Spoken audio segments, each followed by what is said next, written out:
果有一辈子要去一次的地方，请把它留给吴哥窟。你知道吗？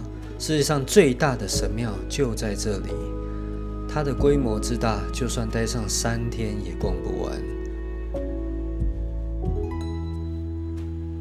这里景点众多，我最推荐的地方就是巴龙寺。这里最著名的是被称为微笑高棉的石像，每一张脸都带着一样的微笑，却看着不同的方向。这些笑容究竟是神还是国王，直到现在仍然没有答案。